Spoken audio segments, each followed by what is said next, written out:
Yang pertama tentu adalah soal nasionalisme. Lalu ada tema tentang Islam pasti. Ada tema tentang sosial demokrat. Sekarang kita mau bicara satu tema yang tadi istilahnya tepat, kontroversial. Kenapa dia kontroversial?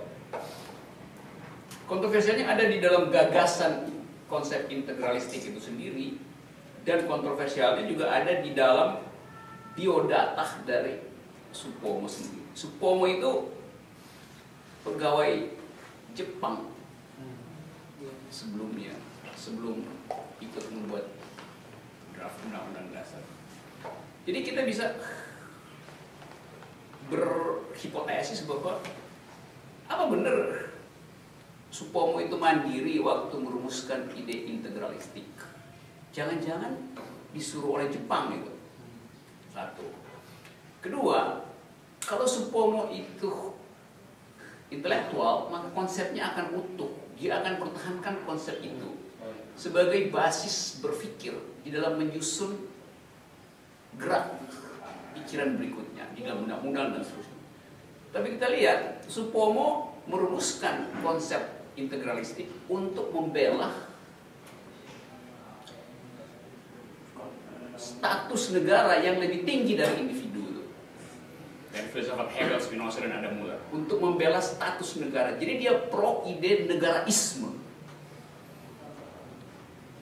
Tapi kemudian dia ikut menyusun undang-undang yang juga memasukkan seluruh pasal tentang hak asasi manusia dari Charter PBB yang sangat pro individu.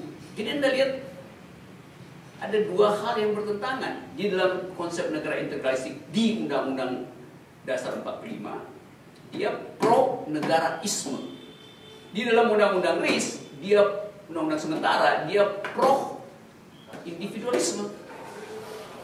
Jadi kita mesti cari tahu kenapa begitu. Kan itu kontroversinya kan. Bisa bayangin nggak? Jadi satu orang terlibat di dalam dua undang-undang dasar dengan dua konsep yang bertabrakan itu. Itu sama dengan orang nuduh saya PSI sekaligus dituduh saya FPI gitu. Sama itu Pak. Itu gimana? Apa nggak ngaco gitu? Kan saya lagi dibully berhari-hari di Twitter gitu. Jadi itu problemnya. Ini saya mau coba terangkan itu secara ringkas supaya kita bisa diskusikan di mana sebetulnya hal yang boleh disebut origins pada Supomo. Nah tadi saya mulai dengan mengatakan bahwa sampai hari ini kita tetap menghormati Supomo sebagai orang yang menghidupkan terus ide masyarakat adat karena disertasi dia di negeri Belanda tahun 27-an itu adalah tentang hukum adat. Jadi kita bisa bilang intellectual origins dari pikiran Supomo adalah konsep harmoni masyarakat adat. Kalau kita mau lihat genealoginya, tetapi kita tahu bahwa belakangan dia nggak pro masyarakat adat sebetulnya, dia pro negaraisme yang melampaui status masyarakat adat. Dia pro individualisme yang justru membatalkan statisme. Jadi kita lihat ini orang rumit gitu, bukan rumit sebetulnya. Istilah teknisnya eklektik, mengut sana mengut sini gitu. Itu masalah kita hari ini nih. Nah, hal pertama adalah istilah negara integralistik. Kalau kita belajar filsafat, kita nggak akan menemukan istilah itu di dalam kasanah filsafat hukum maupun filsafat politik. Jadi kalau kita pikir dari mana ada ide tentang negara, ada ide tentang statism di dalam filsafat Hegel. Ada ide tentang kesatuan individu dan masyarakat di dalam filsafat Spinoza. Tapi istilah negara integralistik tidak ada di dalam kasanah konsep bernegara dalam legal philosophy maupun dalam political philosophy. Nah ini menimbulkan semacam bukan kecurigaan seperti itu, tapi kuriositas tentang the origins dari konsep negara integralistik.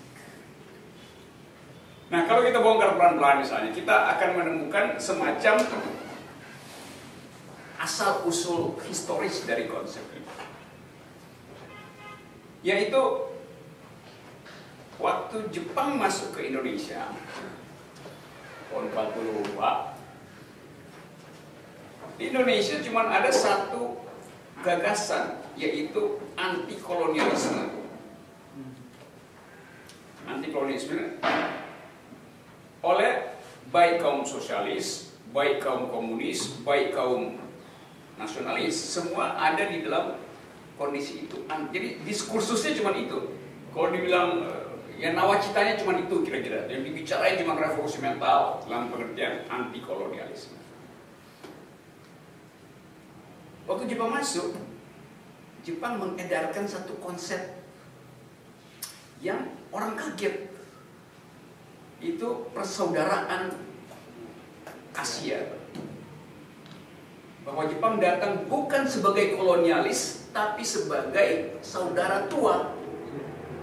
Jadi Anda bayangkan diskursusnya pindah dari orang yang lagi disiksa oleh kolonialis Belanda, sekarang tiba-tiba ada diskursus baru, yaitu kami datang untuk memerdekakan Anda. Maka Jepang mulai dengan bikin panitia persiapan kemerdekaan. Orang merasa Jepang baik banget, menganggap diri saudara tua, bahkan mulai mempersiapkan kemerdekaan. Soekarno dibebaskan dari tahanan. Jadi tiba-tiba kita atau mereka pada waktu itu merasa kalau begitu yang disebut persaudaraan itu bukan sekedar persaudaraan di tingkat desa seperti yang dibayangkan Supomo misalnya, itu manunggaling kaula gusti, tapi juga persaudaraan Asia. Jadi seolah ketemu antara ide Supomo tentang harmoni di masyarakat desa dan tawaran Jepang untuk membentuk satu persaudaraan Asia di bawah kepemimpinan Jepang. Nah, kita tahu Jepang memakai konsep yang sama, yaitu negara diatur berdasarkan asas kekeluargaan antara Tennoheiga dan rakyatnya. Jadi Tenno itu dianggap sebagai bapak yang bijaksana, sehingga rakyatnya memuja dia tuh. Lalu dicari paralelisasi bahwa Jepang justru punya pikiran yang cocok dengan apa yang disebut alam batinnya orang Indonesia, yaitu kekeluargaan. Maka klik di situ. Kita sebagai analis kita bisa anggap bahwa ada kesamaan ide antara Supomo dan pemerintah Jepang. Itu satu soal. Pada waktu Jepang datang. Tapi kita juga bisa bikin analisis diakronis dalam analisis sejarah. Bahwa Supomo memang pengagum Nazi, pengagum Hitler, pengagum cara berpikir orang Jerman itu, yang ingin menyatukan segala sesuatu. Walaupun pada waktu itu Nazi sudah melemah, tapi sebelumnya Supomo selalu mengungkapkan ideal dari Indonesia adalah seperti Jerman, yang punya ide, punya gagasan besar tentang negara, dan membutuhkan seorang pemimpin yang memberi patronasi pada publik. Jadi Anda lihat bahwa dua sumber ide dari integralis, tiga sumber ide. Pertama dari kekaguman Supomo terhadap sistem pemerintahan Tennoheiga, dan Supomo saya kira 2 kali diundang ke istana Tennoheiga di Jepang untuk menyaksikan sistem pemerintahan kekeluargaan Jepang. Jadi itu sumber pertama adalah kekaguman pada Tennoheiga. Sumber kedua adalah pengetahuan dia tentang Staatside di dalam filsafat politik Hegel, karena dia belajar di Belanda pada waktu. Jadi dia mengerti ide dasar dari pikiran-pikiran filsuf semacam Hegel, Adam Müller, dan Baruch Spinoza. Yang ketiga, Dia menulis disertasi tentang hukum adat, dan itu dia survei kehidupan hukum di banyak masyarakat adat Indonesia. Maka dia dapat semacam ide bahwa Indonesia harus disusun berdasarkan suasana kebatinan masyarakat adat, yaitu tidak ada jarak antara pemimpin dan yang dipimpin. Jadi ada 3 sumber, satu dari Eropa tentang Statism, kedua dari Jepang tentang ide kekeluargaan versi Tenohika, ketiga konsep terutama di Jawa tentang Manunggaling Kaula Gusti. Jadi 3 unsur ini kemudian kira-kira dia ramu dan dia sebut this is a new kind of integralistic state. Jadi konsep integralistik kira-kira dari 3 soal itu. Saya harus memberi tafsir begitu, karena nggak ada orang kasih tafsir tentang itu. Orang cuma bilang, ya itu karena waktu Undang-Undang Dasar 45 disusun, BPUPKI itu ada di bawah todongan Jepang.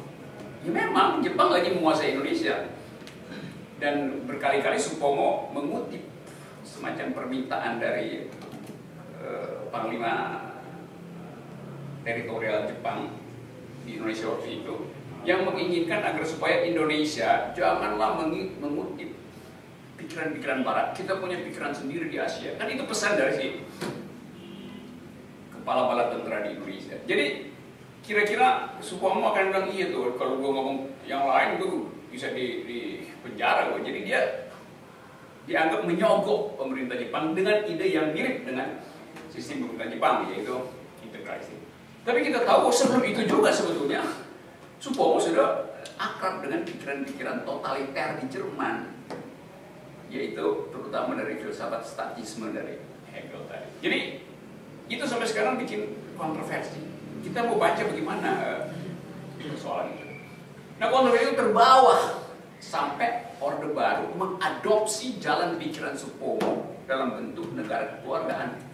Dan Soeharto lah sebetulnya yang paling menikmati tafsir otoriter dari Supomo. Buat kita sekarang menganggap mungkin Supomo nggak maksud begitu, tapi Harto mengatakan bahwa negara ini berprinsip integralistik, dan itu yang kemudian jadi debat di tahun 80 tentang peta itu. Nah, kalau kita bayangin misalnya di mana sumbernya negara ini integralistik, yang berdaulat adalah negara.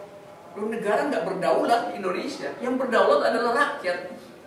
Karena konstitusi kita tidak berdasarkan kedaulatan negara, konstitusi kita berdasarkan kedaulatan rakyat. Jadi ide dari Soeharto pasti bertentangan dengan ide konstitusi. Tetapi siapa yang berani melawan pikiran itu pada waktu itu? Yang bilang, itu salah, nggak ada yang berani, itu pasti dibui 18-20 tahun kan. Jadi kalau saya simpulkan adalah Supomo dijadikan otoriter sebetulnya oleh Soeharto pikirannya. Apa Supomo otoriter? Enggak. Kalau Supomo pro hak asasi manusia, dia ikut menyusun konsep yang pro hak asasi manusia. Jadi dia pasti nggak otoriter. Apakah Supomo pro demokrasi? Enggak, karena dia setuju dengan pikiran Nazi. Jadi bolak-balik di situ kan. Satu pihak orang anggap dia otoriter karena pro Nazi, satu pihak orang anggap, dia justru bikin undang-undang yang pro hak asasi manusia. Seluruh pasal dari Charter PBB tentang HAM dimasukkan di dalam undang-undang dasar kita. Jadi Anda ada di situ, kita ada di situ sampai sekarang tentang apa sebetulnya problem negara ini.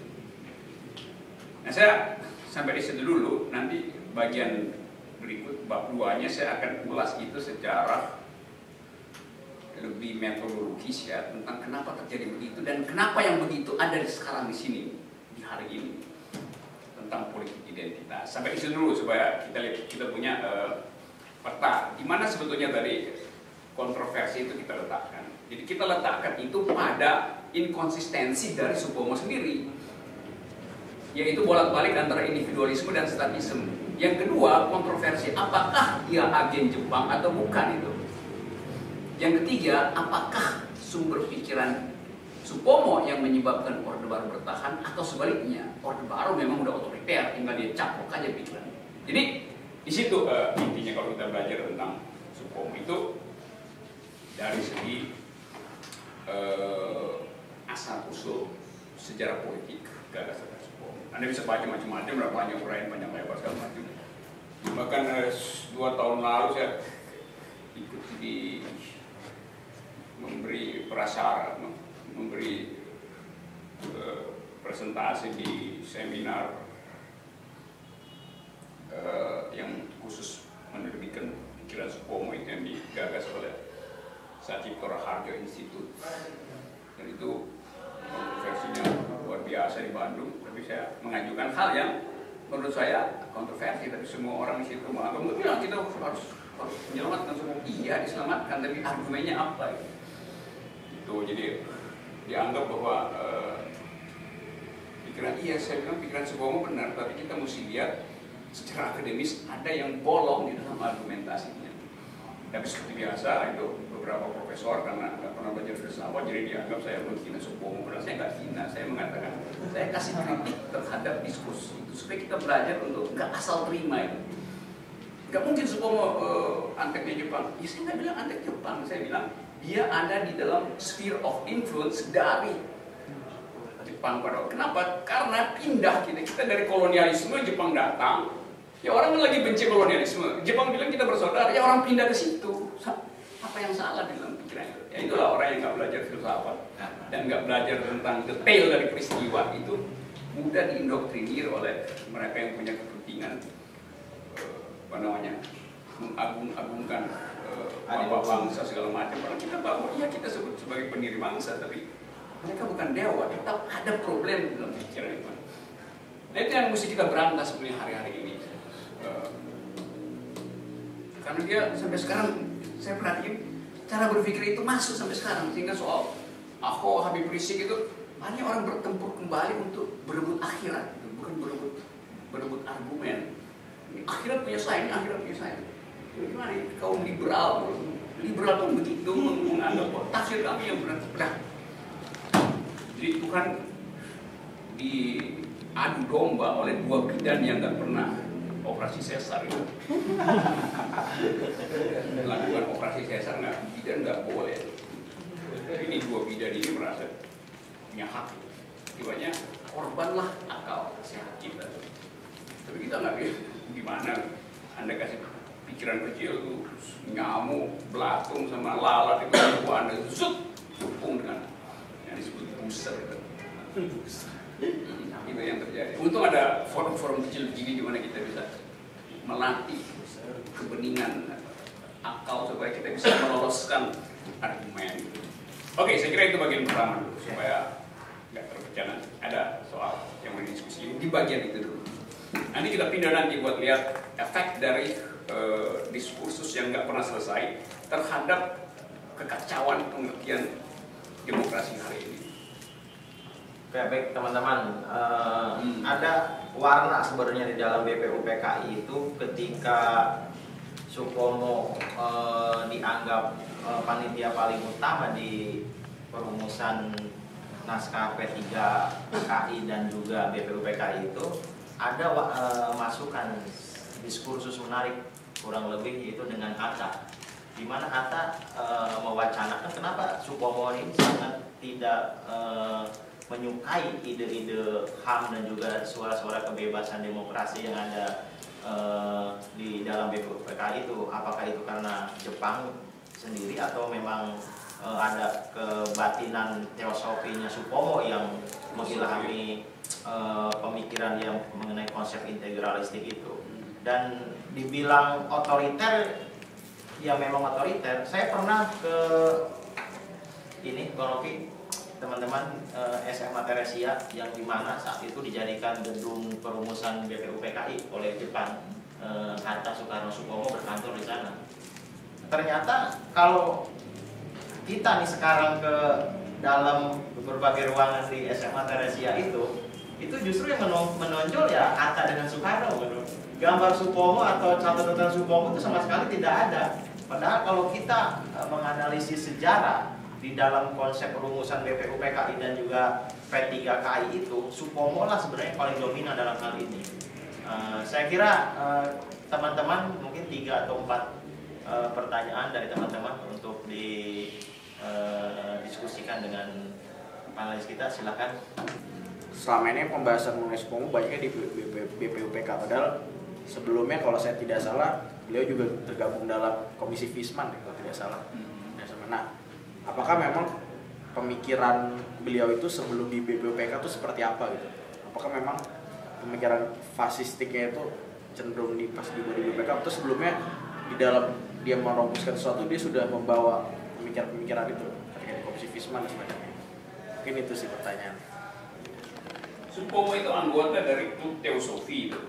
Teosofi itu semacam paguyuban yang menggelorakan kehidupan batin ya. Mereka campur antara agama, filsafat, pandangan hidup. Jadi semacam ya seperti aliran kebatinan yang asal usulnya mungkin dari India, campur sedikit dengan Zoroaster, lalu datang ide-ide filsafat neoplatonik. Jadi satu pandangan hidup yang menganggap bahwa membersihkan batin itu adalah kerohanian tertinggi, entah dalam politik, entah dalam segala macam. Itu latar belakang dari Supomo. Tapi dia juga adalah seorang ningrat. Dia kan statusnya apa? Kanjeng apa itu? Pokoknya dia ningrat. Sehingga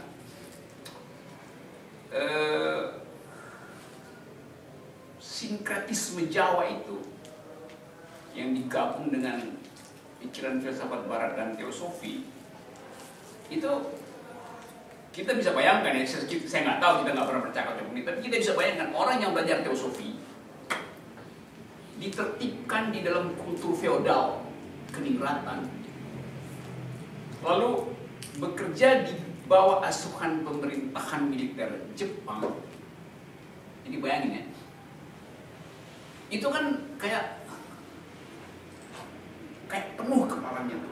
Dia nggak mungkin hilangkan teosofinya karena dia kecanduan di dalam kelompok diskusi. Dia nggak mungkin membatalkan status genetik dia sebagai darah biru, dan dia nggak mungkin menghindari cara berpikir ilmiah yang lama dia belajar di Leiden tentang filsafat hukum. Nah, orang yang begini jadi kompleks sudut pandangnya. Sementara kita tahu pada waktu itu elitenya ya mungkin cuma 7-4 orang atau berapa orang yang dianggap bisa berpikir untuk menyusun satu gagasan yang akan mendasari kehidupan bernegara. Kan konstitusi itu kan dasar untuk menyelesaikan banyak problem. Nah, kalau sekarang mungkin kita bisa saling WA atau pulang rumah kan, gimana? Lu udah bikin belum ini? Pada waktu itu nggak ada fasilitas itu. Jadi kita lihat betapa Supomo akan dominan menguasai forum. Lain kalau di situ misalnya ada Tan Malaka, itu akan dibantah oleh Tan Malaka. Ada Sultan Syarif akan dibantah oleh Sultan. Tapi tadi benar itu. Yang ada di situ cuma kaum nasionalis itu. Islam. Pikiran sosialis, pikiran komunis nggak ada di situ, tidak terwakili di situ. Jadi status keningratan dari Supomo itu sedikit menyihir sidang itu, bahwa ini gila, ini yang ngomong darah biru coy gitu. Doktor dari Leiden dalam usia muda, mungkin umur 24 dia dapat PhD dengan tesis yang sangat kuat tentang komunalisme dalam sistem hukum itu. Jadi bisa dipahami bahwa gagasan Supomo itu menjadi dominan gitu di situ. Tapi kemudian benar tadi bahwa pada akhirnya gagasan itu dibatalkan oleh gagasan Hatta. Itu negara ini tidak boleh berdasarkan atas asas kedaulatan Tuhan, kedaulatan hukum, kedaulatan negara, tapi hanya boleh atas dasar kedaulatan rakyat. Dan itu ditulis akhirnya sebagai pasal yang diusulkan Hatta, yaitu pasal 2 ayat 2 dari pasal 1. Negara berdasarkan kedaulatan rakyat, full stop, titik. Jadi kedaulatan lain nggak boleh ada. Membayangkan khilafah juga nggak boleh, karena udah dibatalin oleh pasal itu kan. Sebagai imajinasi iya, tapi berupaya mencapainya dengan pemaksaan yang tidak bisa ya. Jadi semua juga akhirnya batal di situ. Setelah itu kemudian berganti beberapa 2-3 kali pergantian undang-undang dasar. Di setiap pergantian semua mau ada. Tadi saya katakan. Dalam upaya untuk meminta publik internasional memberi perhatian pada agresi Belanda kedua, Konstitusi 1950 memasukkan seluruh pasal hak asasi manusia. Supomo ikut merumuskan itu, gitu sudut pandangnya. Nah, kita sekarang mau memberi evaluasi apa yang terjadi dengan masyarakat kita sehingga kontroversinya nggak selesai. Yang terjadi sebetulnya adalah saya cari istilah yang enak ya. Kalau orang debat, orang ingin memenangkan perdebatan secara hegemonis gitu. Jadi dia selundupkan argumen, dia bangun logika yang ketat supaya argumennya tidak bisa dibatalkan oleh lawan debatnya. Di dalam teknik debat kita sebut itu sebagai memenangkan dengan cara hegemonik gitu. Tapi ada cara kedua, yaitu dengan merahkan massa. Orde Baru memenangkan teori integralistik bukan dengan massa, tapi dengan kekuatan hegemonik, yaitu melalui infiltrasi dalam kurikulum, penataran segala macam. Orde Baru nggak pernah nodong senjata supaya orang jadi integralistik. Dia pakai kurikulum yang disusun oleh PP7. Salah satu ketua yang paling kontroversial di situ PP7 adalah profesor dari Fakultas Hukum UI, namanya Patmo Wahyono. Profesor Patmo Wahyono, kepala PP7 yang menyusun kurikulum Pancasila. Patmo Wahyono bilang begini, negara integrasi itu dasarnya adalah totalitas kehidupan masyarakat yang berdasarkan kesatuan kekeluargaan antara pemimpin dan rakyatnya. Dia pakai istilah totalitas. Dia bilang, Supomo bilang begitu. Waktu dicek misalnya oleh Marsilam Simanjuntak misalnya salah satu, Supomo nggak pernah pakai istilah totalitas. Supomo pakai istilah totaliter. Jadi kita lihat bahwa Patmo Wahyono berupaya untuk memanipulasi pikiran Supomo supaya nggak kelihatan totaliter. Maka dia bilang totalitas. Enggak, di dalam naskahnya itu ide totaliter, bukan ide totalitas. Kan ini mau mengamankan Orde Baru supaya dia nggak totaliter kan. Dianggap keluarga itu totalitas. Enggak. Supomo maksudkan secara letter istilah totaliter. Nah, itu jadi skandal dulu. Kok profesor hukum memanipulasi istilah karena ingin memenangkan hegemoni pesanan rejim Orde Baru kan? Maka kita dulu anggap Patmo Wahyono itu manipulatif. Dan situ dia nggak dapat semacam penghargaan dari kalangan akademisi. Wah, Anda ternyata antek rejim aja. Yang antek rejim juga sekarang banyak di UI. Yang berusaha untuk memanipulasi, misalnya istilah revolusi mental, itu dibikin segala macam, ditafsiri terus, sehingga jadi fit and proper dengan kebijakan yang sekarang. Loh, kebijakan sekarang itu udah gak lagi mencerminkan nawacita, udah lain sama sekali. Hutang pertama yang didoktrinkan Jokowi, kami Jokowi JK tidak akan berhutang 1 sen pun. Sekarang dia berhutang paling banyak, 238 triliun sampai hari. Tapi orang akan bilang, iya tapi itu kan perubahan suasana. Iya, berarti Anda dari awal tidak mendeteksi bahwa ini nggak mungkin negara nggak berhutang gitu. Karena dianggap hutang itu buruk. Bukan, hutang itu baik, itu cuma soal ngitung DSR-nya. Seberapa banyak dia akan menggerogoti BUMN kita. Kalau misalnya hutang kita berapa sekarang misalnya? Hampir 2 triliun rupiah. Hampir 2.000 triliun rupiah. Ya nggak apa-apa, uang BUMN kita kalau dijual 4.000 triliun kok masih ada kembalian. Kalau kita hitung secara ekonomis, ya nggak ada apa-apa. Tapi karena waktu kampanye Pak Jokowi dan Pak JK bilang kami tidak akan berutang 1 sen pun, maka orang anggap sekarang ya berarti bohong dong. Jadi begitu-begitu aja. Dan kemudian kebohongan itu dimanipulasi oleh yang disebut sebagai apa istilah Gramsci, intelektual yang disewa negara untuk membenarkan kebijakan itu. Sehingga publik sebetulnya kehilangan ya antara gimana sih jadinya. Kan kita bingung aja kan ngapain, tapi kita yang ngerti anggap oh iya memang digaji untuk berbohong gitu, digaji untuk menghasilkan riset yang bohong gitu kan.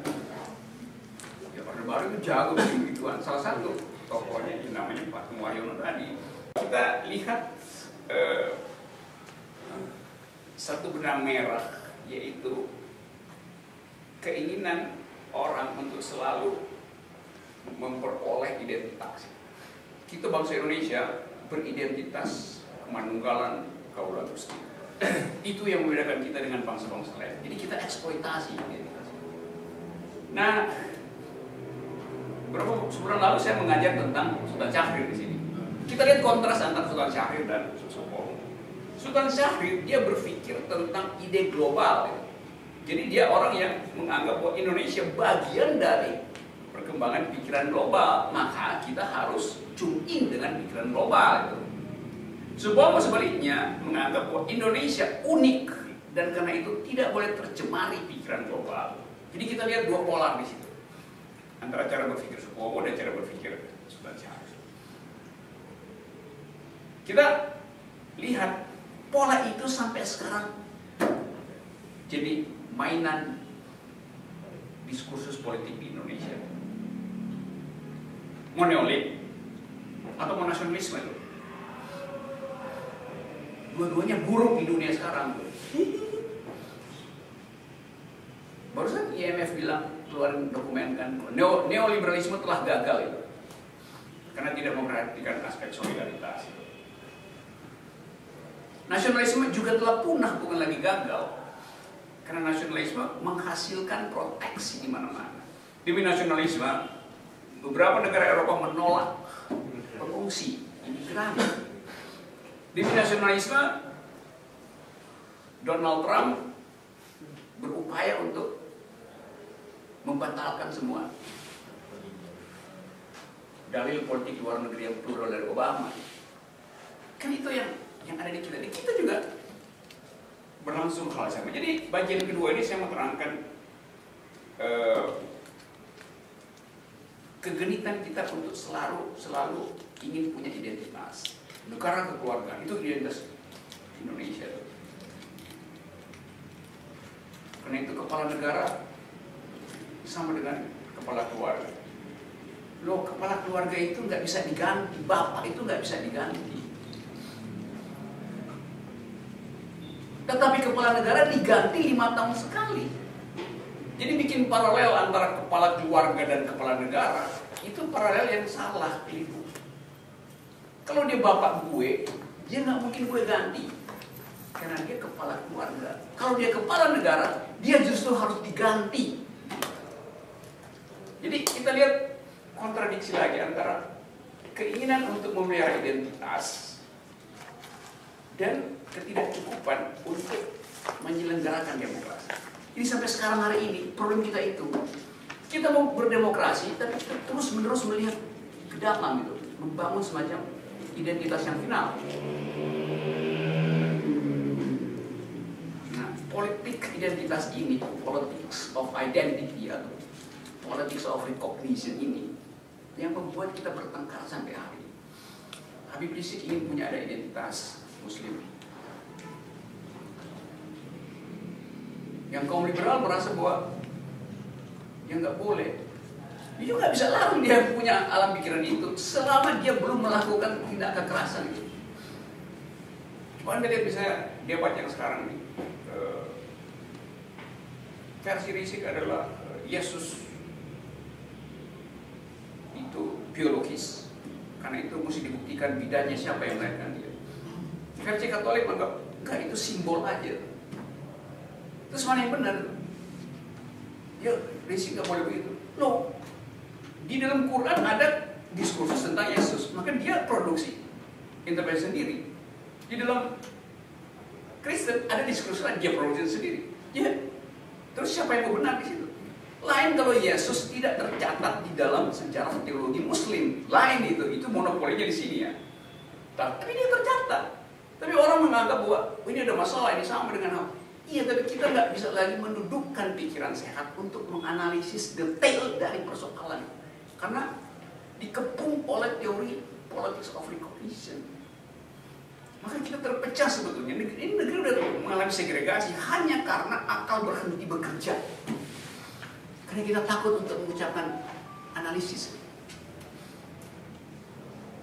Padahal kalau Anda belajar sedikit teori, apa yang disebut identitas, tak mungkin orang punya identitas karena dia masih bernafas. Gimana bisa? Identitas Anda apa? Saya seorang heteroseksual. Iya, begitu Anda lihat seorang laki-laki yang bodinya agak bagus, six pack, ada keren banget dia. Secara seksual Anda tertarik padanya. Dalam 2 detik Anda berubah jadi homoseks sebetulnya. Pada detik itu.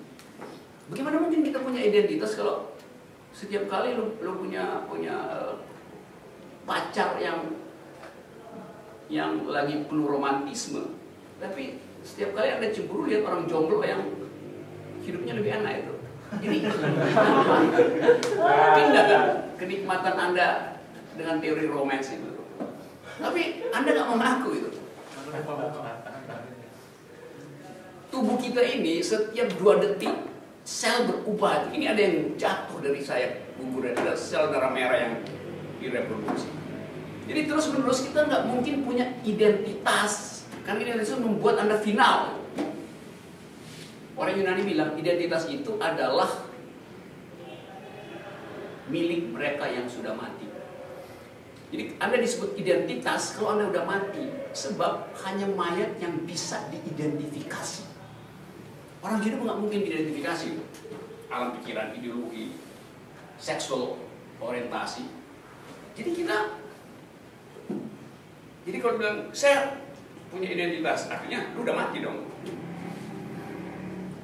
Jadi Anda lihat bagaimana orang bertengkar.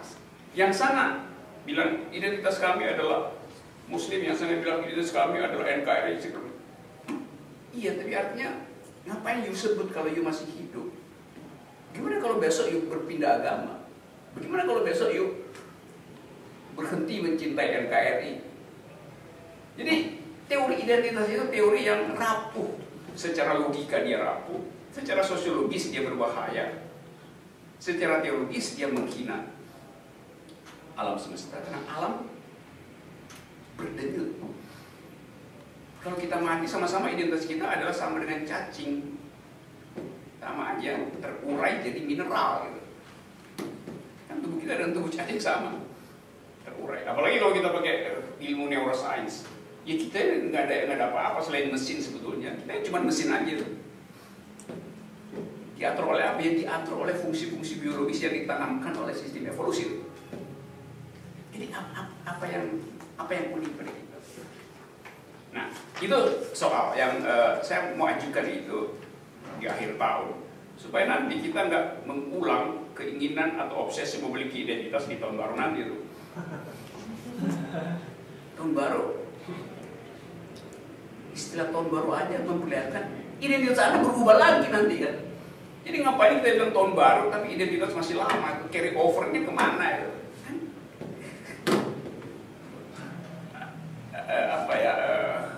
Bangsa ini terlalu banyak mengkonsumsi mitologi bahwa seseorang itu final identitas. Kalau dia final nggak ada perselingkuhan, kalau dia final nggak ada perceraian gitu. Jadi orang sebenarnya nggak pernah final. Itu soalnya. ada soal. Nah saya tadi kan pakai teori itu untuk memperlihatkan bahwa Supomo juga pindah-pindah identitas dari pro negara pergi pada pro individu, itu kan pindah identitas. Lalu orang bilang kok dia nggak usah, ya nggak penting dia konsisten, yang penting kita lihat reputasi dia itu waktu dia pro negara dan waktu dia pro individu.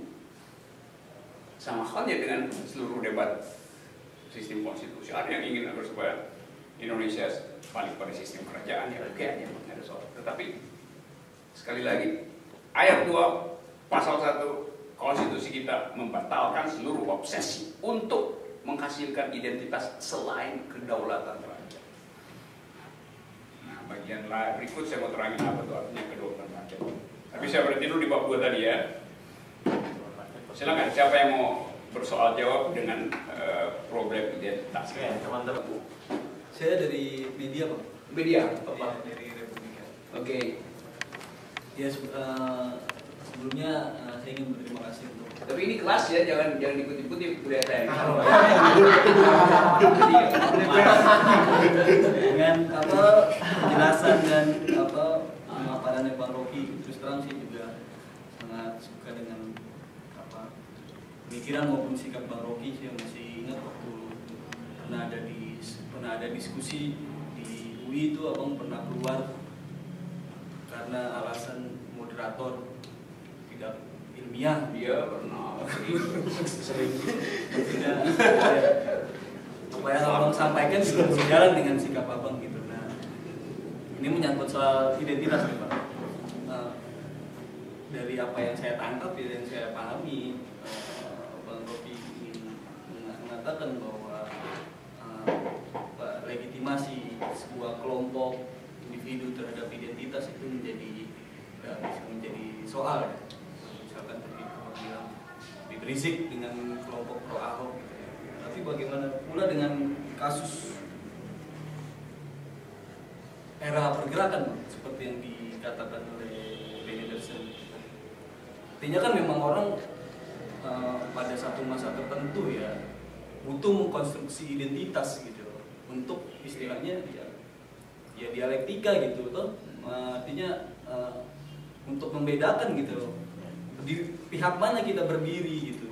Dan memang sebuah identitas itu dari yang saya pahami dari konsep-konsep cultural studies, memang dia tidak pernah bersifat final, dia selalu bernegosiasi, dia selalu direproduksi gitu loh. Nah, dalam konteks wacana Indonesia di hari ini,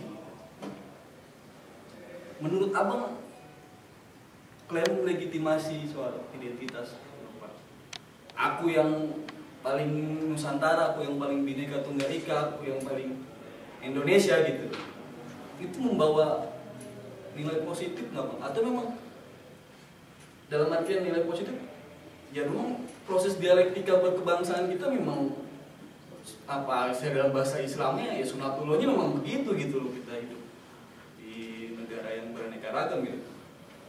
Atau malah jadi kontraproduktif buat kehidupan kita. Jadi,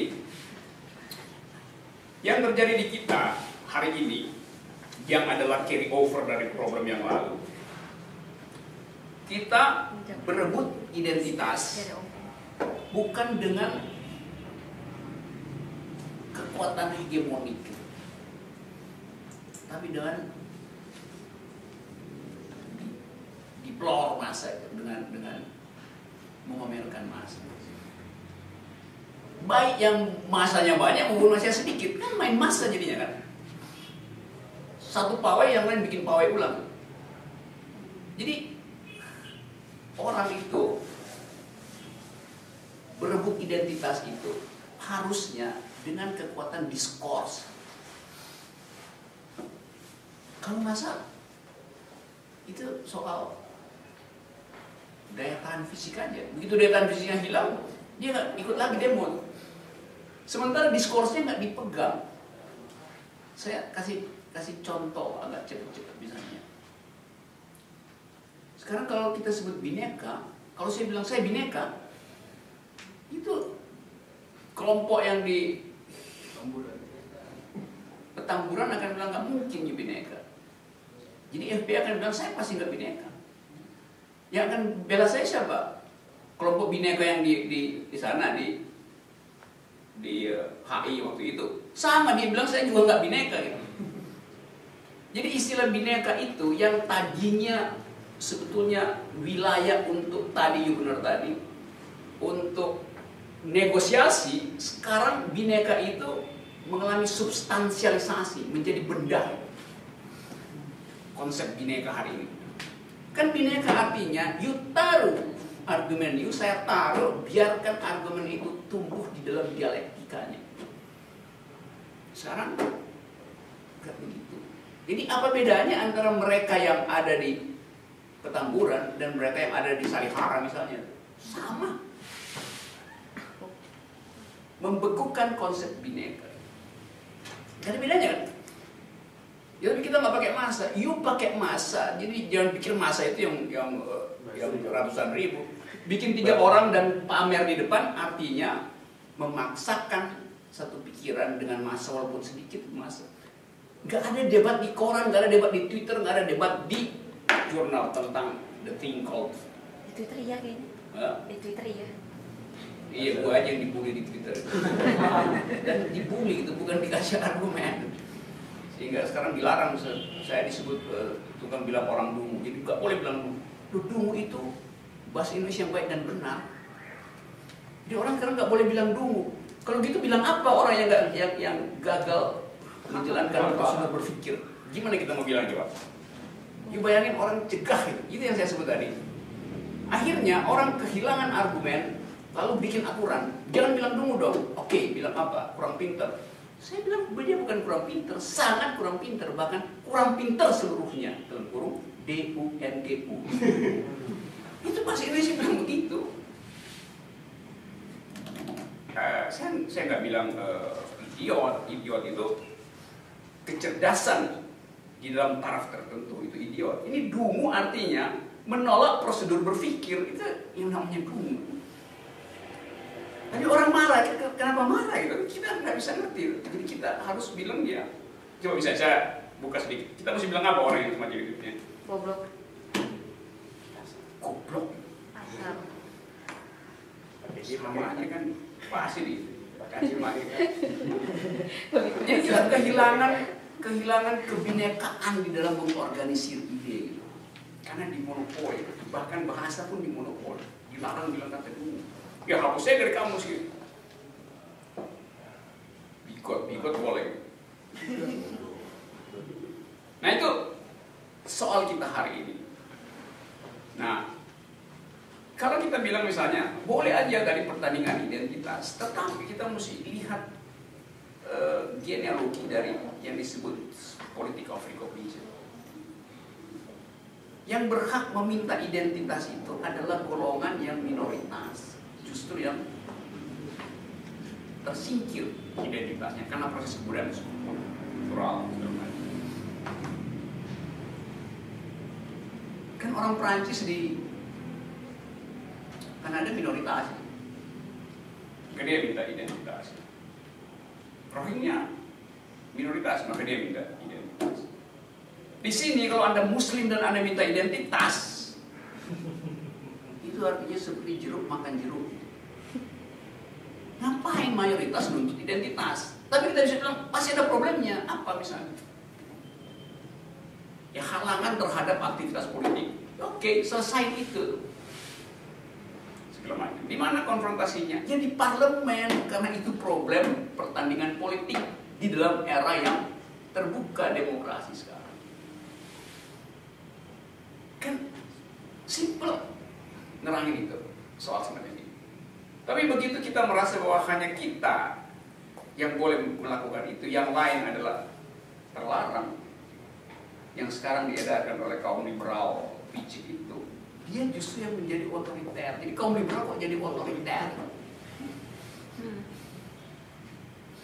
Itu kan intoleran. Kenapa? Karena menganggap agama lain itu nggak penting. Ya bagi mereka intoleran cuma soal itu, agama. Sekarang bagaimana misalnya kalangan ini kan seolah-olah ini FPI kontra kalangan sebut aja quote and quote Islam liberal, Islam liberal. Yang ini bilang intoleran. Sekarang kalau saya bilang saya ateis, dua-duanya bersekutu menghajar saya. Jadi dia ikut jadi intoleran kan? Karena pengertian dia itu cupek gitu, apa sempit tentang intoleransi. Cuma soal keyakinan, soal LGBT diem semua. Jadi kita diumpankan pada kedunguan massal hari ini. Sehingga kalau Anda kasih ide yang agak kontroversial, Anda langsung didorong untuk masuk ke kubu sana. Gak ada semacam transaksi pikiran dalam masyarakat kita. Jadi ada yang gagal rezim ini untuk menghasilkan satu public sphere yang rasional. Sampai tadi orang masih debat soal Ahok nggak menista agama segala macam di dalam ruang sidang gitu. Dalam ruang sidang orang masih pakai dalil itu. Yo, Ahok nggak dituduh menista Islam oleh siapapun, dia dituduh melanggar PNPS dan KUHP. Jadi yang mesti dibatalkan apa? Dalil PNPS, KUHP. Itu yang mesti dibatalkan supaya Ahok lolos. Bukan dengan doa dan tangisan, nggak bisa. Jadi kita kebawa pada dia, tapi dia nggak. Iya emang siapa yang bilang dia bersalah? Yang bilang dia bersalah adalah KUHP. Yang di belakangnya adalah PNPS. Jadi yang mesti dibatalkan apa? Ya dalil KUHP sana. Jadi lawyernya mesti cari cara untuk membatalkan dalil itu. Ini lawyernya nggak punya kemampuan berpikir. Apa namanya, legal reasoningnya nggak ada. Saya bahkan dulu minggu lalu saya kasih semacam usulan untuk membantu Ahok itu, walaupun gue tetap dianggap muslim. Kan gue mau supaya ada debat bermutu di ruang sidang, sehingga akan ditinggalkan satu dokumen bahwa pada kasus Ahok ada diskursus hukum yang luar biasa, debat tentang apa yang disebut sekularisme, apa yang disebut delik, apa yang disebut legal reasoning. Itu nggak terjadi, udah 2 kali 3 kali sidang. Padahal kalau Anda lihat misalnya 2 minggu lalu di Belanda, seorang yang pekerjaannya menghina Islam 27 jam sehari, namanya Geert Wilders,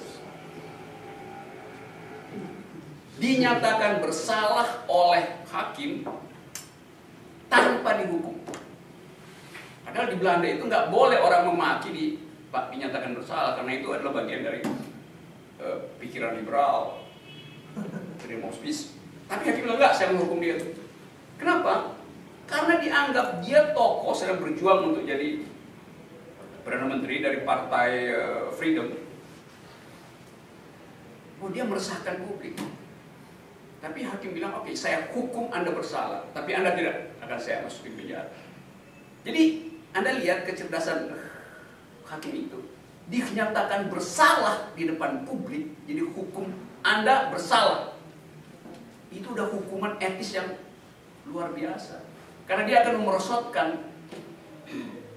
elektabilitas kalau masyarakatnya rasional. Saya bilang itu ada jurisprudensi, tapi itu kan Belanda pakai itu sebagai positum di dalam membuat argumen hukum di pengadilan Jakarta Utara. Kenapa? Ya hukum kita punya genealogi dari hukum Belanda, manfaatkan itu.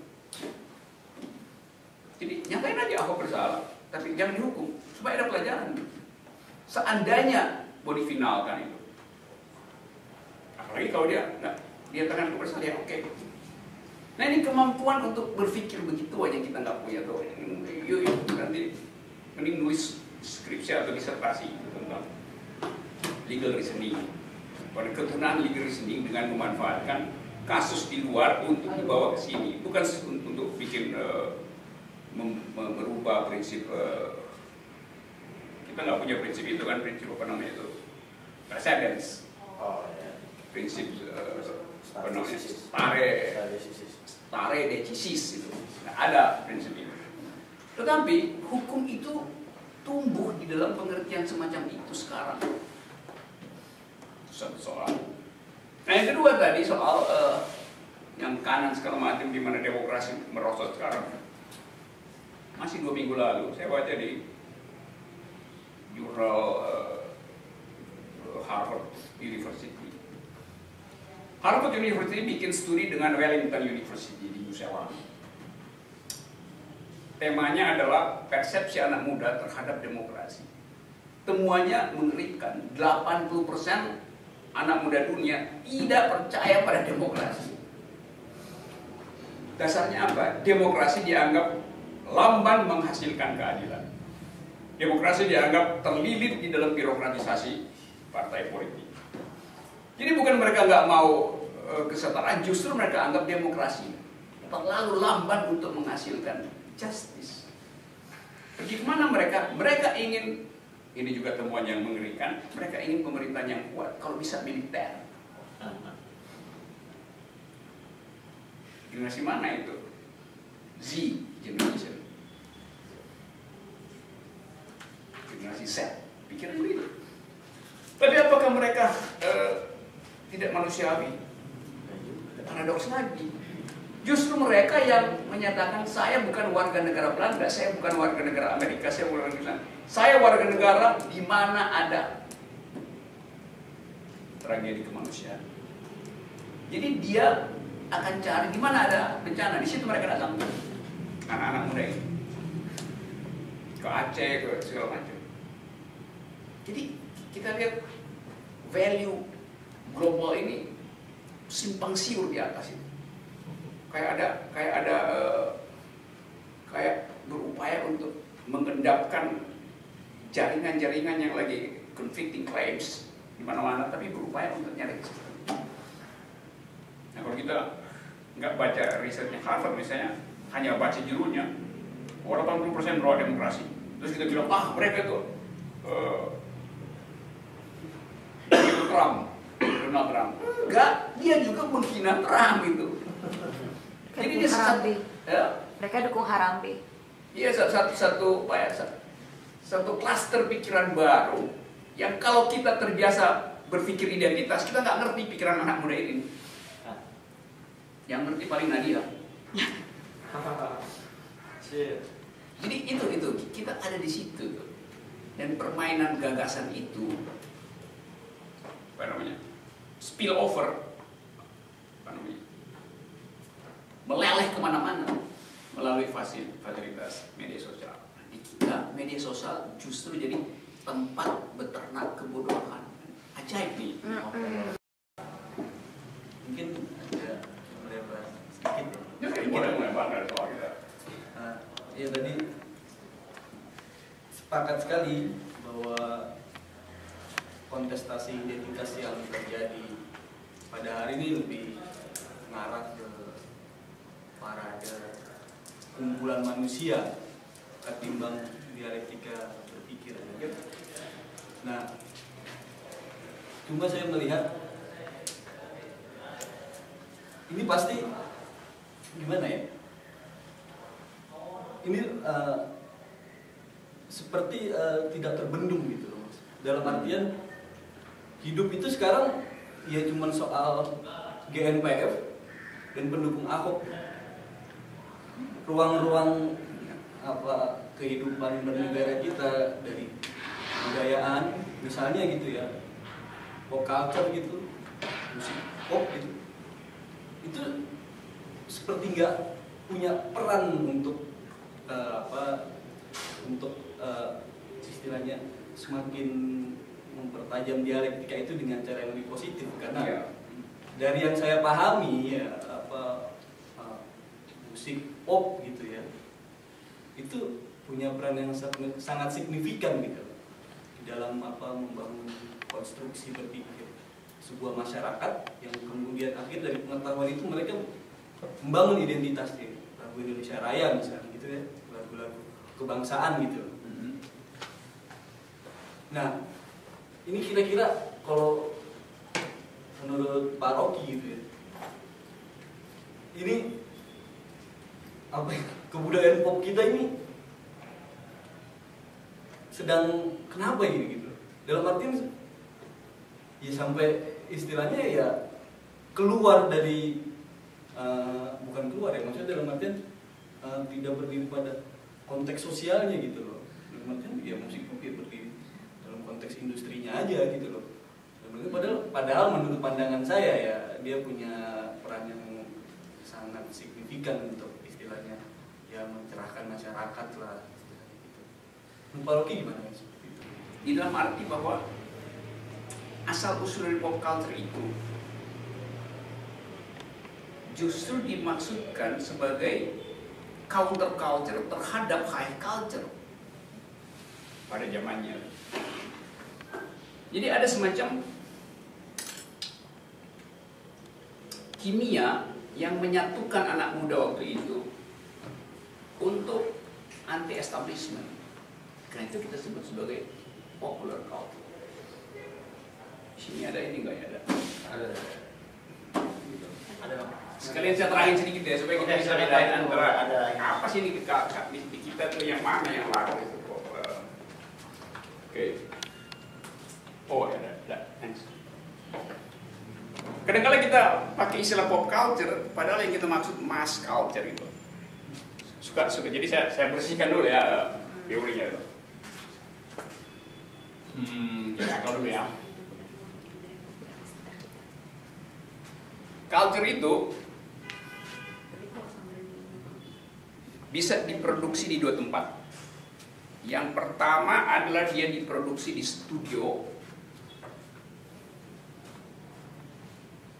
dengan maksud bisnis. Jadi kalau culture diproduksi di studio dengan maksud bisnis, itu namanya high culture. Misalnya saya bikin sepatu kayak Nadia itu, saya cuma bikin 3 aja, Limited edition. tapi oleh artis yang eksotik, harganya pasti naik selangit kalau saya produksi 3 itu. Karena dia cuma dikonsumsi oleh kalangan high class itu. Jadi dia jadi high culture. Kalau baju dia jadi haute couture, kata orang Prancis, high fashion itu. High couture, high fashion. Tinggi nilainya itu. Tetapi label yang sama juga bisa ditiru untuk memuaskan konsumsi massa. Maka dia menjadi mass culture. Misalnya produk Donna Karan itu, Dike, itu paling diproduksi 12 potong di Milan, 12 potong dia taruh di Paris, 12 potong dia taruh di New York, 12 potong dia taruh di Tokyo. Cuma 48 potong Donna Karan itu. Dia jadi high culture. Yang belinya orang khusus, aristokrat. Tapi Donna Karan menganggap kalau begitu gue nggak akan laku-laku, nggak akan mengakumulasi. Masa satu musim fashion cuma jual 100 pieces, kan rugi kan? Maka dibikin versi line, second line mass culture. Bukan cuma Donna Karan, tapi DKNY gitu. Donna Karan New York. Itu yang dijual sampai ke Mall Ambassador misalnya, atau mall apa namanya yang paling gede di Jakarta ini, Grand Indonesia. Dia diproduksi massal, resmi, harganya lebih rendah, lebih massal. Tapi setelah itu ada yang merasa bahwa brandnya ini menjual, maka dia dipalsukan, dijual di pasar Cipulir. Harganya 20.000. Satu, 3 dapatnya. Tetap Donna Karan New York dia pakai di situ, logonya sama. Dan itu barang palsu kan. Jadi pop culture adalah berhenti di dalam upaya untuk, jadi kalau di DK ini namanya high culture, DKNY itu pop culture untuk ambil bagian yang lebih lebar. Tapi kalau dia udah DKNY itu Anda beli 20.000 di Cipulir, itu udah jadi mass culture. Udah melanggar hukum. Tetapi dia mau bikin apa itu dengan soal itu? Nah, kita sekarang ada di situ, di dalam wilayah itu. Dulu teater koma itu sebetulnya dimaksudkan untuk ditonton oleh kelas yang sedang berupaya menumbangkan Soeharto. Karena itu tema teater koma itu kan seluruh pikirannya kan datang dari tradisi Bertolt Brecht di Jerman, seorang Marxis yang berupaya untuk memanfaatkan teater sebagai alat perjuangan kelas. Bertolt Brecht, dia kiri Marxis. Sekarang buat nonton teater koma, karcisnya mahal banget, dan yang nonton adalah kelas atas sekarang. Kan ajaib kan? Jadi disuntik oleh jarum, yang adalah orang terkaya pertama di Indonesia, grup Jarum. Jadi fungsi dari pop culture sebagai apa namanya, rebellious, untuk rebel, untuk topping down establishment, berubah karena tadi dia kemudian jadi bagian dari sistem reproduksi value dari elite. Nah, mass culture-nya di mana? Ada mass culture-nya, yaitu sekarang berubah jadi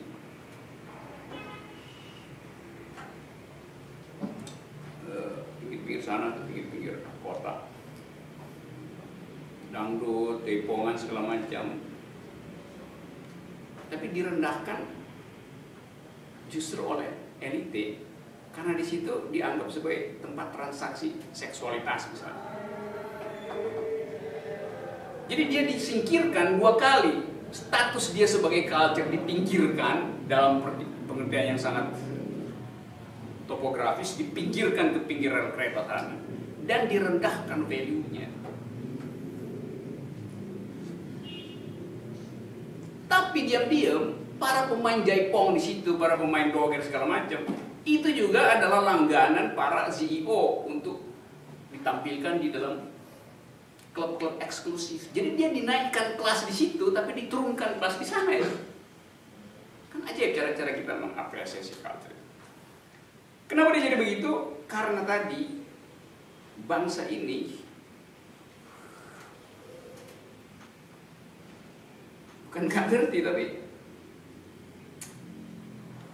saya cari istilah yang agak enak ya, apa namanya, supaya nggak dianggap membuli ya. Zona demarkasi. Bangsa yang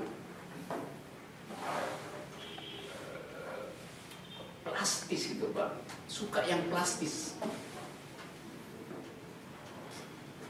menghujat high culture, tapi mengkonsumsi barang KW-nya, kan ajaib kan? Kapitalisme buruk, iya, tapi lu konsumsi bagian paling buruk dari kapitalisme, yaitu DKNY Cipulir.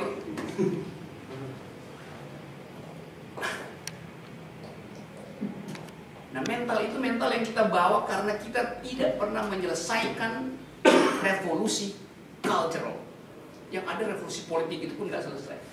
Lain dengan orang Prancis, satu kali dalam hidupnya mengatakan, saya tidak mau lagi mengkonsumsi sistem kerajaan. Tandanya jelas. Ketika kepala Louis XVI terpisah dari tubuhnya di satu pagi di alun-alun kota Paris 1789. Jadi ada cultural marker yang jelas. Nah, sekarang kita nggak punya cultural marker. penanda kebudayaan bahwa kita telah pindah, atau sebetulnya apa penanda kebudayaan kita? Ada Om, telolet Om. Itu yang disebut penanda kebudayaan Indonesia. Bukan kemewahan pikiran atau ketajaman menghasilkan ide itu.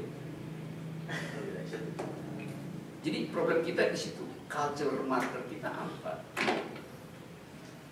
Mau jadi sekuler nggak mau, mau jadi negara agama nggak mau, terus mau ngapain gitu? Oke, ini satu cara buat menyebutkan dengan ringkas, ini negara yang sedang mengalami schizofreni. Sebagai bangsa kita schizofreni, split personality. Tapi saya setuju Anda tadi bahwa sejarah sedang membongkar berbagai macam kepicikan bangsa ini. Jadi oke, kita lewati apa namanya, lumpur ini. Mudah-mudahan tidak melalui kekerasan. Sejarah punya sistem itu untuk recycling, beresin yang dialektikanya belum selesai, pertajam konfrontasinya yang produktif, dan sama seperti sistem ekonomi aja ada counteractive circle di bawah. Ya ekonomi mesti hancur lagi supaya dia terus, kalau enggak hilang gitu. Nah, you bikin semacam hipotesa, kapan ini berhenti? Bulan depan ada pemilu DKI, 2 tahun lagi ada pemilu nasional, dan sistem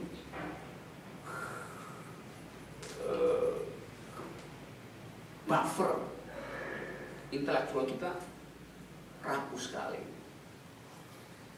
Buffernya kan misalnya civil society kita udah rapuh, udah nggak ada yang kita sebut civil society, udah pindah ke istana semua tuh.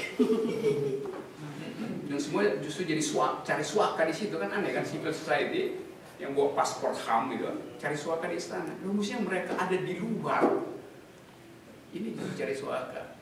Maka yang tinggal adalah the intellectuals di kampus. Tapi juga nggak ada lagi diskursus tajam di kampus. Jadi kalau kita percaya pada dalam ilmu sejarah itu ada 2 cara menganalisis. Dianalisis secara diakronik, melihat kumpulan peristiwa dalam satu rentang waktu, atau kita analisis secara sinkronik. Sorry, kebalik. Ya benar. Secara sinkronik kita potong di sini, terus kita lihat penampangnya tuh. Jadi kita lihat penampangnya hari ini sebetulnya secara diakronik. Di dalamnya apa aja unsurnya. Nah, kita biasa lihat sejarah begini nih, secara sinkronik. Kita nggak potong di sini buat lihat penampangnya. Karena kita takut kalau kita lihat penampangnya, yang kita lihat adalah otak kita yang kosong. Tapi sejarah nggak peduli mau otak kosong apa, diskurs sejarah atau course dari sejarah akan begitu aja problemnya.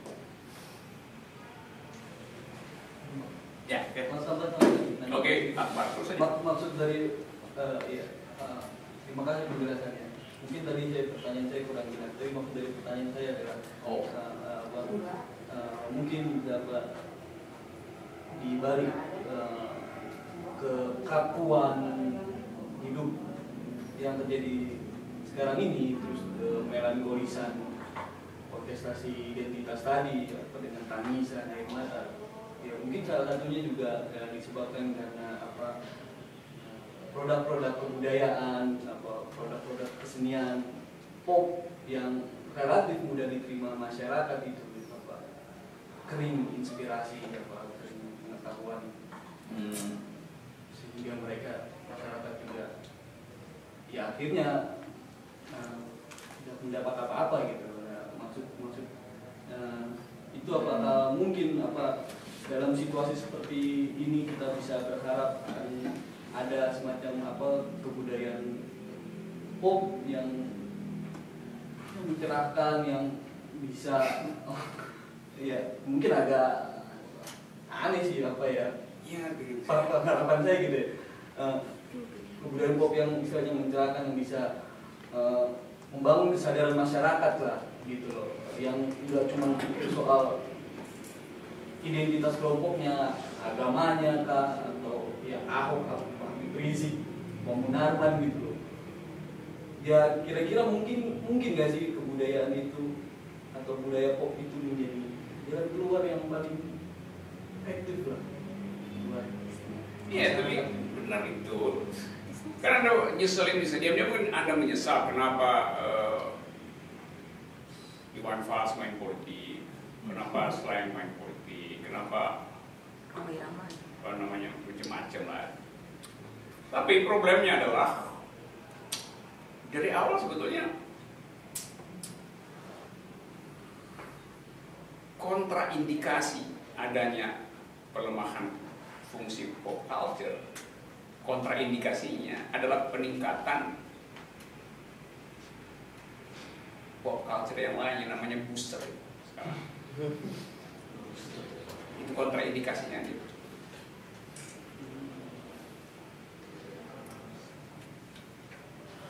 Oke, mungkin ada Kita yang bisa lain. lakukan semacam evaluasi untuk revival, untuk revitalizing the ideas of political pop culture dengan merubah dia jadi counter culture sebetulnya.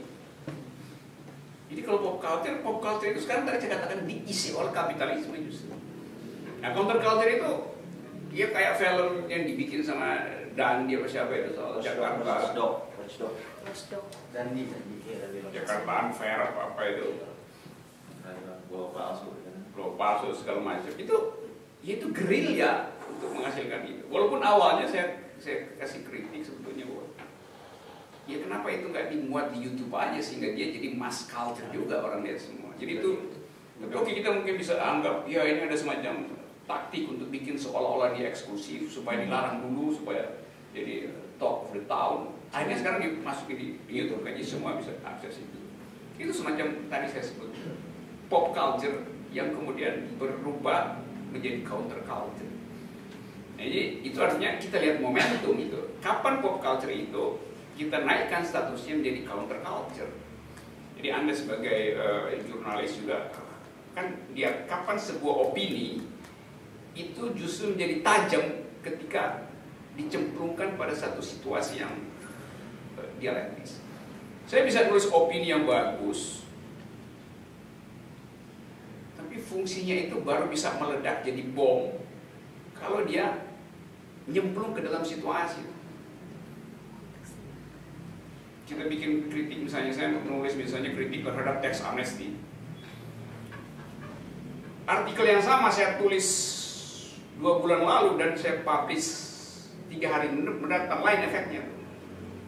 Padahal logiknya sama gitu. Jadi itu kita mau jadiin artikel opini itu jadi counter culture terhadap uring-uringan Sri Mulyani misalnya nggak masuk segala macam, dan ya memang karena terlalu melebih-lebihkan yang masuk, padahal yang masuk dari dalam. Lah asbabun nuzul dari teks amnesti adalah membawa yang dari luar masuk, kok itu yang justru nggak masuk kan ajaib kan, tapi ini pamerkan ini masuk. Iya, yang buat nipu publik iya masuk. Tapi kalau kita lihat filosofinya dulu teks amnesti dibikin untuk repatriasi, itu kata kuncinya. Bukan ngumpulin yang di dalam negeri, itu namanya berburu di kebun binatang kan. Yang pertama Bang, tadi bahwa dan sekiranya banyak pihak yang menulis juga bahwa Supomo yang dicurigai sebagai agen Jepang. Hanya sekira di forum yang mulia ini perlu mempertajam sekiranya dia agen, sekira apa indikator yang lebih jelas kalau Supomo dianggap sebagai agen Jepang. Karena kalau yang indikasinya hanya pada gagasan, bahwa gagasannya mirip dengan konsep Jepang, itu kan juga kasihan Supomonya sekiranya. Maksudnya terlalu sederhana kita mengklaim seorang pendiri bangsa sebagai agen kalau indikatornya hanya pemikirannya sama. Karena idealitas ide itu kan setiap orang punya hak, dan tidak bisa karena idenya itu dia dicap untuk menghancurkan, dia melemahkan idenya, maka dicaplah sebagai agen. Sekiranya hari ini kan juga banyak pendekatan begitu, dan itu sekira fallacy, salah satu jenis kesalahan berpikir. Yang kedua, sekiranya Bang Supomo masih hidup, bagaimana dia merefleksikan realitas hari ini? Kan ada integralistik ala Harto. Orde Baru 32 tahun dan sekiranya integralistik ala Harto ini sangat kejam. Sekiranya Supomo pun akan menderita sekiranya dia masih hidup di era Soeharto, mungkin dia juga akan merasakan derita. Nah, satu sisi ada era reformasi yang justru integral ini yang bermasalah. Semua orang bisa melakukan apapun, sangat individualistik dan seterusnya. Ini kan dua era. Nah, kalau dialog imajinasi Ban Rocky sekiranya ya imajinatif kan, filsuf kan sangat imajinatif, filsuf kan begitu. Nah, kita ingin mendengar langsung ke beliau Ban Rocky bagaimana Supomo merefleksikan realitas dua era ini. Sekiranya demikian, Bang. Kita nggak mungkin minta siapapun untuk mengimajinasikan Supomo sekarang. Kata imajinasi itu gini, beda antara imajinasi dan kalau saya berimajinasi, artinya saya menghadirkan yang belum ke dalam suasana psikis saya. Itu imajinasi. Yang di sana saya bawa ke sini. Fantasi artinya saya membawa yang pernah ke sini. Jadi fantasi nyeret yang dari belakang nyampe ke sini. Kalau imajinasi yang di depan dibawa ke sini. Cuman orang nggak bisa bedain apa itu fantasi apa. Yang dia berfantasi tapi dia berimajinasi. Kalau saya membayangkan misalnya ciuman pertama, saya tidak berimajinasi. Karena itu pernah terjadi. Maka saya berfantasi. Kalau orang bilang, iya tuh ciuman pertama selalu fantastik gitu. Enggak, pasti ciuman keempat. Judul buku di Gramedia salah Bang ya. Dialog imajiner kan banyak judul-judul buku gitu Bang. Dialog imajiner. Iya, Gramedia banyak salahnya pokoknya.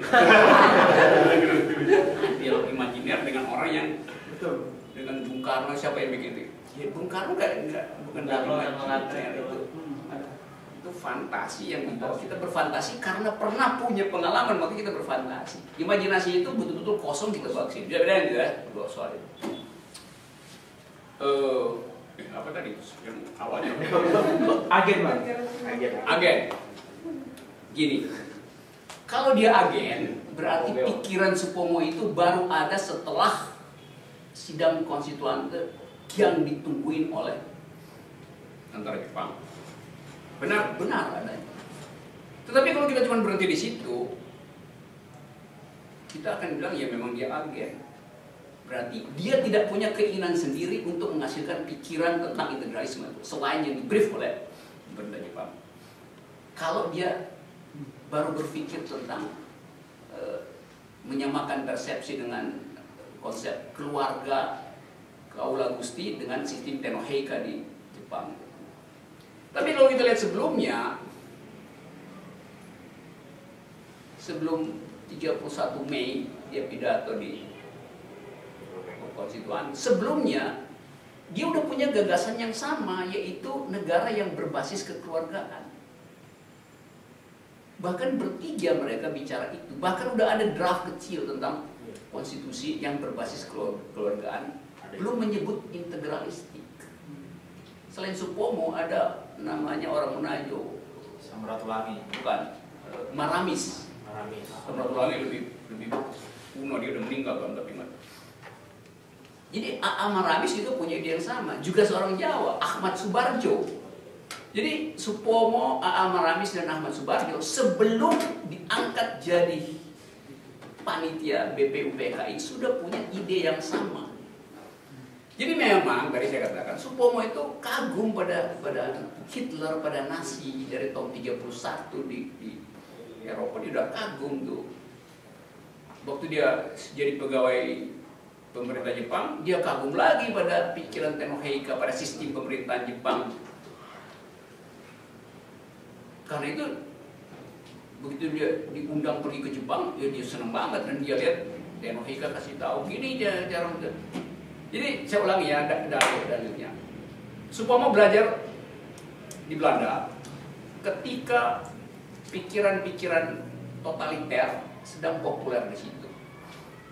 Di era awal Nazi itu. Maka dia berkenalan dengan Spinoza, pikiran Spinoza. Dia berkenalan dengan pikiran Adam Müller. Dia berkenalan dengan pikiran Hegel. Yang semuanya totaliter itu. Sebagai filosofi, dia tahu filsafat Hegel paling totaliter. Dia kunci semua peluang untuk individualisme. Nggak ada individu, yang ada adalah negara. Negara itu adalah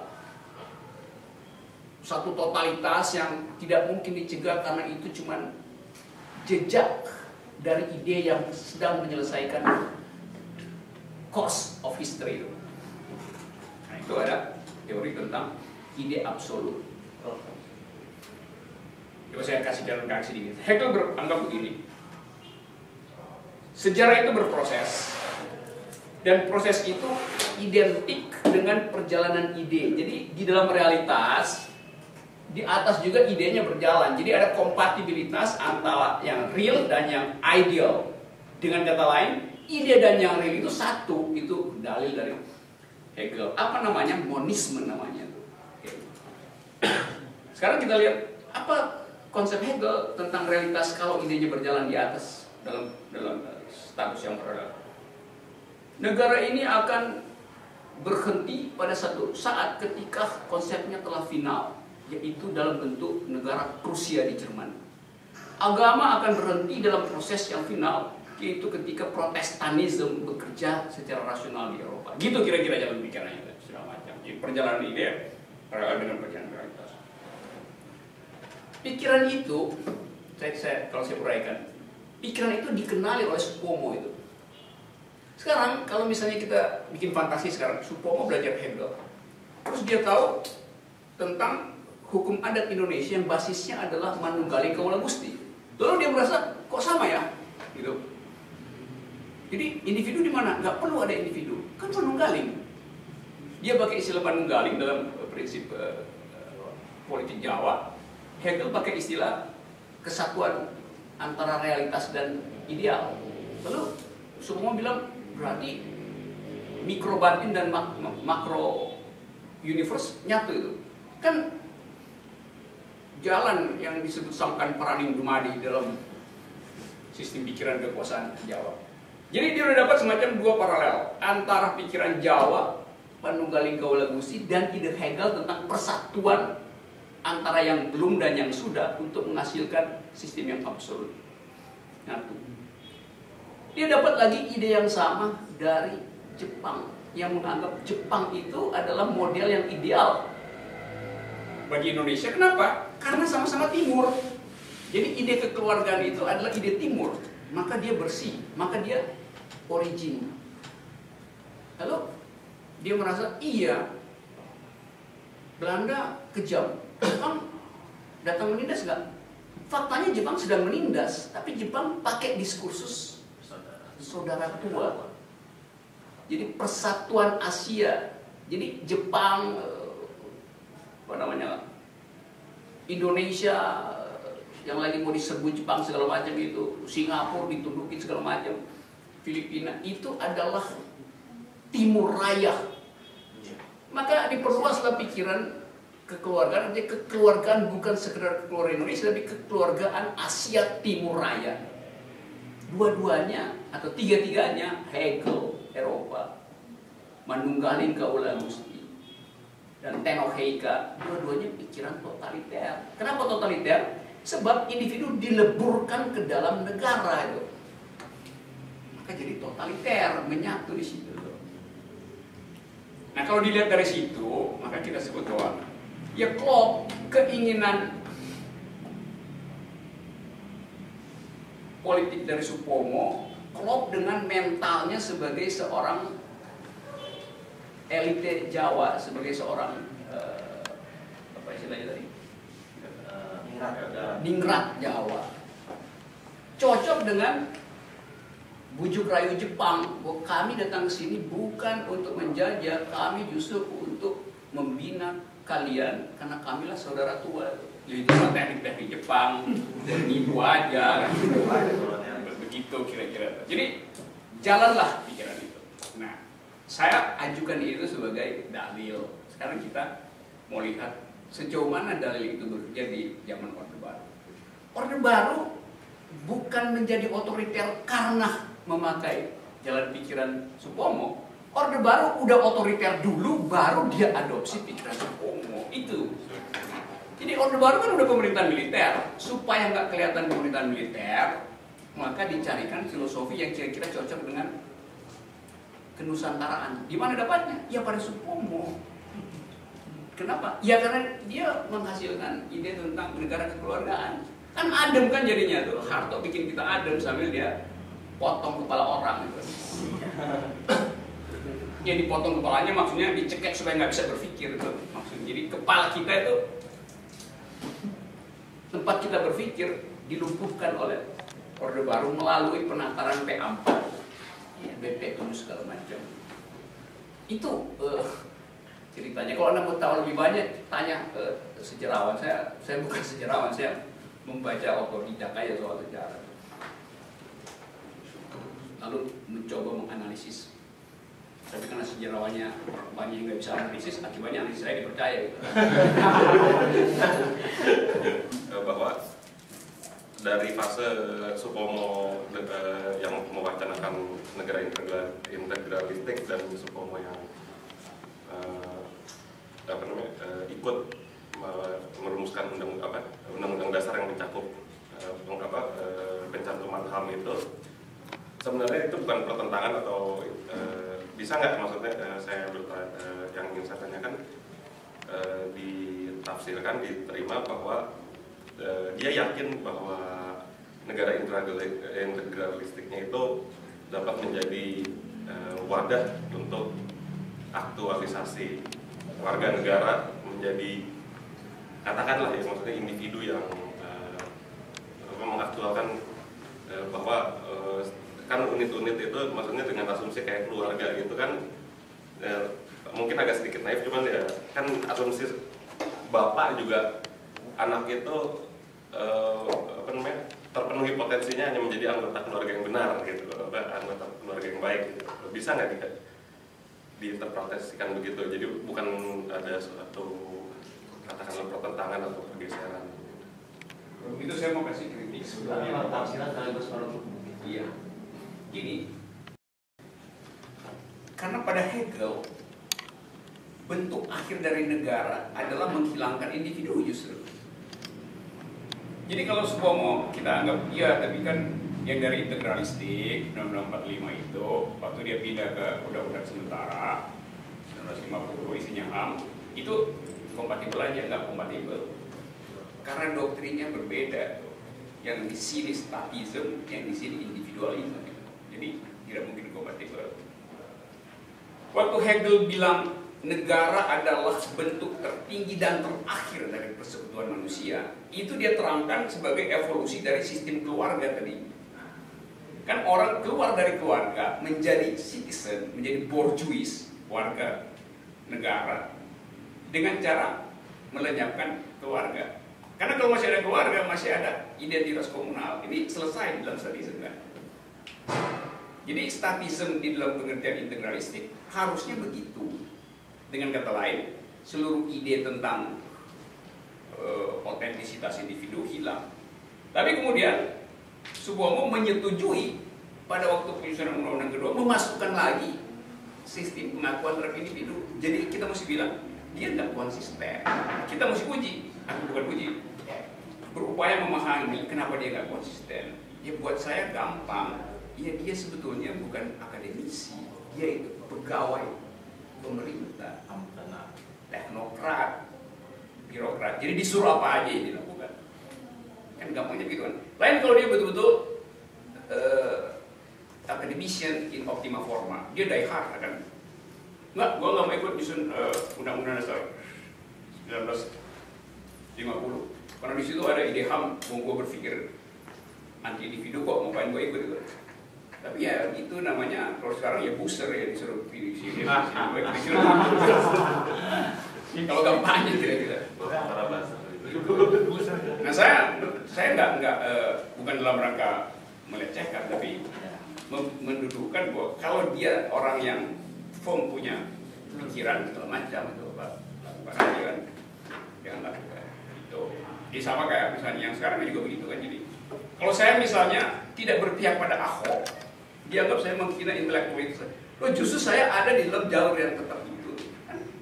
Ajaib kan. Jadi gua mesti berpihak supaya dianggap akademis yang netral, kan agak aneh kan. Jadi orang yang nggak berpihak Ahok dianggap sebagai bukan lagi akademis, itu akan sulit diterima oleh atasnya. Sulit. Tapi saya anggap ya ada orang yang cemburunya membabi buta ya. Sehingga peduli ya. Nah, Kan bagaimana? Apalagi kalau kita politik itu makro, jadi lihatnya itu bukan sekarang, lihat sampai ujungnya gitu final. Tapi begitu terangin begitu kan dianggap, wah lu sih Roh dapat duit banyak dari Cikeas. Ya gila, gue nggak pernah miskin dari kecil. Saya tinggal di Menteng dari kecil gitu. Cara berpikir itu tapi benar. Ya, saya tinggal samping Pak Harto dulu di Jalan Agus Salim itu. Waktu namanya Diskon Nusantara dibangun, Harto mesti pindah ke Cendana. Kalau nggak dia dilemparin bom molotov dari Nusantara, jatuh di situ. Gitu. Jadi orang yang kehilangan kemampuan komparasi itu, ya bisanya begitu kan. Itu si PNS dosen UI nyari makan di Cikias. Gua kesalahan saya bukan PNS tuh. Yang kedua, saya tidak pernah miskin. Itu kan dekat aja Bang Ali. Itu PSI, itu anti PDIP. Nah sekarang gua lagi ngajar di PDIP ini kan otaknya di mana itu? Kenapa? Karena orang terjebak di dalam mental block identitas, itu bahaya. Nggak ngalir Pak. Aduh. Assalamualaikum warahmatullahi wabarakatuh.